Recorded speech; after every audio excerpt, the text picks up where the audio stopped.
নমস্কার বন্ধুরা, কেমন আছেন? আশা করি খুব ভালো আছেন। আজকের রেসিপি আলু পটল দিয়ে কাতলা মাছের ঝোল। প্রথমেই আমি কাতলা মাছগুলোকে ধুয়ে নুন, হলুদ, সর্ষের তেল এবং একটু লঙ্কার গুঁড়ো মাখিয়ে রেখে দেব।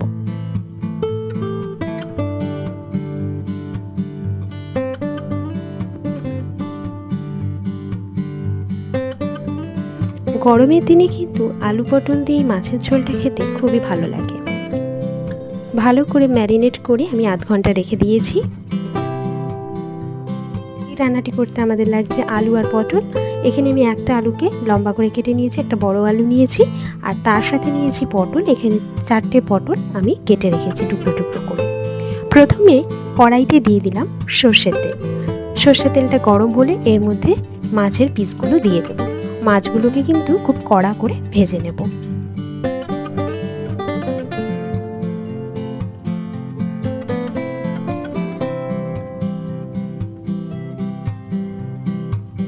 মাছগুলোকে কড়া করে ভেজে নিয়েছি। এবার একটা পাত্রে তুলে নেব। দেখুন মাছগুলোকে সুন্দর করা হয়েছে। এইবার মাছ ভাজার ওই তেলেই দিয়ে দিচ্ছি পটল। পটলগুলোকে ভালো করে ভেজে নেব। এই সময় আমি একটু নুন যোগ করেছি যাতে পটলের মধ্যে নুন ঢুকে যায়। নুন দিয়ে ভালো করে পটলটাকে নেড়ে নিচ্ছি। দিয়ে দিচ্ছি সামান্য পরিমাণ হলুদ গুঁড়ো রঙের জন্য। পটলগুলোকে কড়া করে ভেজে নেব। পটলগুলো ভাজা হয়ে গেছে, এবার একটি পাত্রে তুলে নিলাম।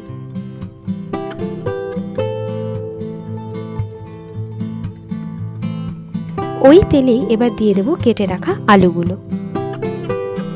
দিয়ে দিচ্ছি নুন, এখানে আপনারা স্বাদ মতো নুন দেবেন। আলুগুলোকে ভালো করে ভেজে নেব। আলুগুলো ভাজা হয়েছে, আলাদা করে আর হলুদ দিইনি যেহেতু তেলে হলুদ দেওয়া ছিল। আলুগুলো একটা পাত্রে তুলে নিলাম। এইবার দিয়ে দিচ্ছি কেটে রাখা পেঁয়াজ কুচি। এখানে আমি একটা বড় পেঁয়াজ ব্যবহার করেছি। তার মধ্যে দিয়ে দিলাম আবারও পরিমাণ মতো নুন।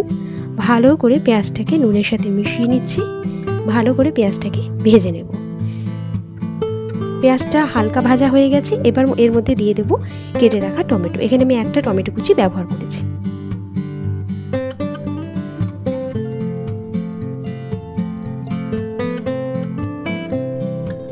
টমেটোটা গলে গেছে। এবার আমি এর মধ্যে দিয়ে দেব জিরে গুঁড়ো।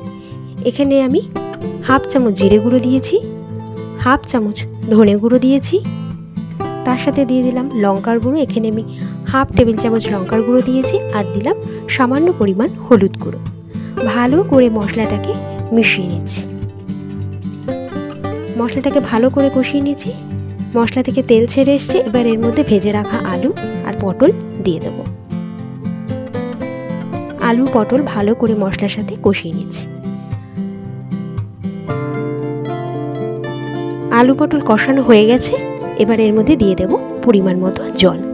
রান্নাটা আপনারা যতটা পরিমাণ ঝোল রাখতে চান সেই হিসেবে জল যোগ করবেন। আমি প্রথমে জল একটু বেশি দিলাম যাতে আলু আর পটলগুলো ওর মধ্যে সিদ্ধ হয়ে যায়।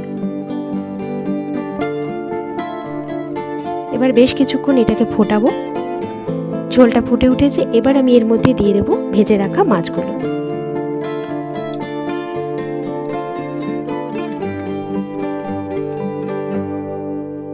এই পর্যায়ে আমি দিয়ে দিচ্ছি 2টো চেরা কাঁচা লঙ্কা।